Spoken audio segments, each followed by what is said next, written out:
Welcome everyone.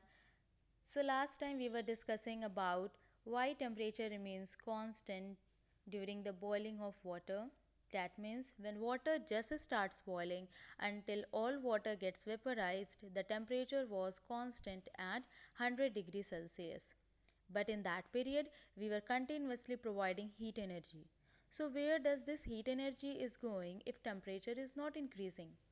Actually, this heat energy is getting utilized to overcome the force of attraction so that water can change into steam. We also discussed one term which is latent heat. Now, what latent heat is? We discussed that latent means hidden.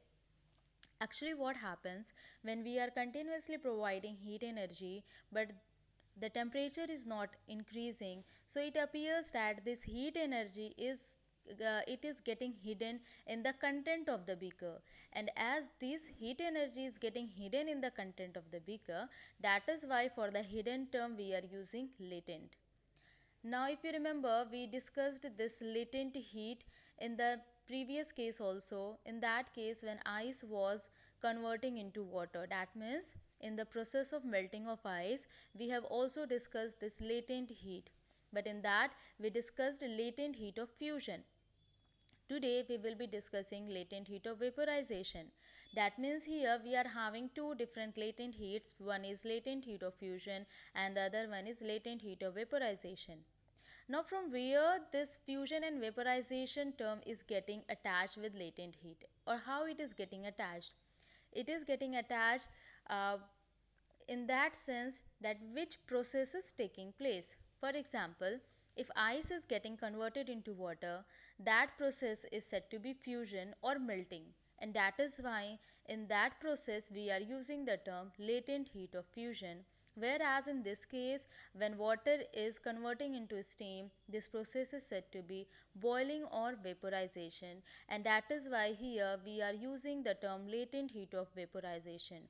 That means fusion and vaporization, they are the name of process, whereas the meaning of latent heat is same in both the cases. And that is why accordingly what kind of process is taking place, we are using the term latent heat.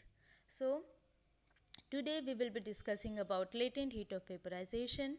It is given here that can you define the latent heat of vaporization? Do it in the same way as we have defined the latent heat of fusion. That means the concept of latent heat of vaporization and latent heat of fusion is same. The only difference lies in the process. Particles in steam, that is water vapor, at 373 Kelvin, which is equals to 100 degrees Celsius, have more energy than water at the same temperature. This is because particles in steam have absorbed extra energy in the form of latent heat of vaporization. So what this paragraph is saying, it is saying that suppose if you are having water at 100 degrees Celsius and if you are having steam at 100 degrees Celsius, now those who are thinking that how it is possible that at 100 degrees Celsius both water and steam are present, it is because at 100 degrees Celsius water and steam they coexist. Same as at 0 degrees Celsius ice and water coexist. That means if you remember that 0 degrees Celsius we are saying it is a melting point of ice. That means the temperature at which ice starts melting. Same way 0 degrees Celsius is also the temperature when water starts freezing. That means when water starts converting into ice.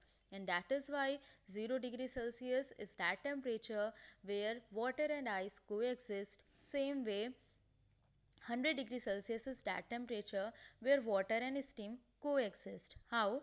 Because water at 100 degrees Celsius it starts getting vaporized. That means it starts getting converted into steam. Same way steam also when you will same way steam also at 100 degrees Celsius by the process of condensation it can change into water.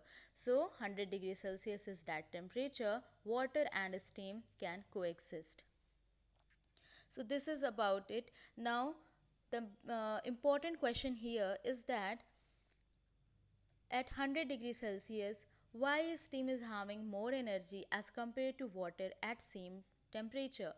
The reason is that because of the latent heat of vaporization, steam is having more energy than water.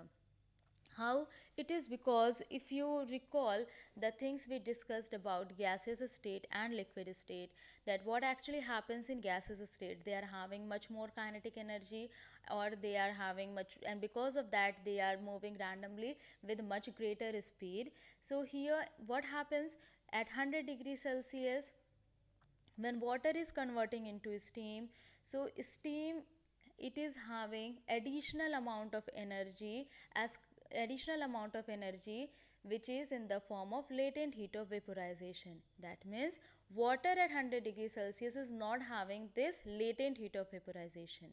So this is because steam is having more energy than water. And I think you will be having, you will get one question based on this concept in your exercise, that why steam causes more severe burns than water. And you might have felt this also at your home or somewhere, that when when anybody is getting burned because of steam, it is much more severe than water at the same temperature. The reason is the same, because steam at 100 degrees Celsius is having more energy or additional energy in the form of latent heat of vaporization, which water at 100 degrees Celsius is lacking. So this is the reason that steam causes more severe burn than water at same temperature. Now it is given here also, this is because particles and steam in steam have absorbed extra energy in the form of latent heat of vaporization. And why this latent heat of vaporization is said to be extra? It is because to overcome the force of attraction, we need this extra amount of energy to, so that water can convert into steam. Now here some diagram is short, you can say flow diagram is given. It's very easy, you can easily understand that solid state, when you are providing heat, it is converting into liquid state. We can take the example of ice. When you are providing heat energy, it is changing into water. Then liquid state, when again you are providing heat energy, it is changing into gaseous state. So here also you can take the example of water. When you are providing heat energy, it is changing into steam. Now we will discuss what will happen when we will cool. So gaseous state, when you will cool it, it is changing into liquid state. That is what I told you. Steam, by the process of condensation, when you will lower down the temperature, then steam can convert into water. Then water, again if you will lower down the temperature, again if you will cool, then you will find that water will convert into ice. So we infer that the state of matter can be changed into another state by changing the temperature. So what this flow diagram is showing? This flow diagram is showing that if we are heating, that means we are increasing the temperature, and when we are cooling, we are decreasing the temperature. So what will happen? When we are changing the temperature, we can see that the state of matter can be changed. We have learned that substances around us change state from solid to liquid and from liquid to gas on application of heat.